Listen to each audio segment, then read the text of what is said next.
जितना तक हमने देखा है कल से और जो रिपोर्ट का मुताबिक इस बार बारिश का इम्पैक्ट दार्जिलिंग डिस्ट्रिक्ट में बहुत ज़्यादा इम्पैक्ट जो हुआ है उसमें एक तो जान काफ़ी गई है और दूसरा प्रॉपर्टी भी नुकसान काफ़ी हुए हैं। लोकल एमपी, यहाँ के प्रशासन, लोकल एमएलए, यहाँ का ग्राम प्रधान वगैरह सब कर रहे हैं, लेकिन मुझे लगता है कि मदद थोड़ा ज़्यादा स्केल बढ़ाना पड़ेगा।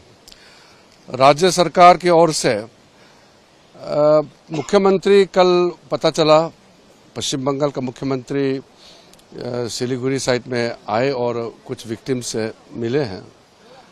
हम चाहते हैं कि ये डिजास्टर को एक मैपिंग करके सबसे पहले तो इसका रेस्क्यू तो हो गया है, जिसका जान जाना था वो चले गए हैं, उनको कॉम्पेंसेशन दिया गया है, लेकिन जिसको रेस्क्यू किया है उनको रिलीफ दे करके रिहेबिलिटेशन यानी कि उनका रिकंस्ट्रक्शन, घर से पुनर्निवास करवाना, ये एक बड़ा चैलेंज रहेगा। तो एक मैपिंग करना पड़ेगा राज्य सरकार की ओर से। केंद्र सरकार तो मदद करता ही है, एक तो SDRF से जो राशि मिलता है उसको कैसे खर्चा करना है, और रिकंस्ट्रक्शन जैसे कि उस SDRF में जैसे ब्रिज का इंक्लूड नहीं होते हैं, हाईवे का इंक्लूड नहीं होते हैं, उसमें कई चीजें हैं उस SDRF में प्रावधान नहीं होते हैं।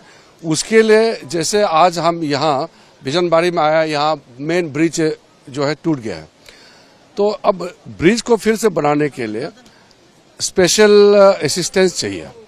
वो स्टेट गवर्नमेंट का डिपार्टमेंट इसको DPR बना करके प्रावधान रखना पड़ेगा।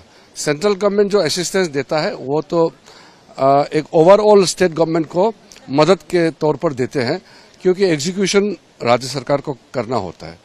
क्योंकि ये प्राकृतिक आपदा है, इसमें राजनीतिक या कौन सा पार्टी किस सरकार में है ये मतलब नहीं है, यहाँ मिल करके सबको देखना पड़ेगा। मुझे लगता है कि कई साल बाद में दार्जिलिंग के पहाड़ों में इतना बड़ा आपदा देखा है।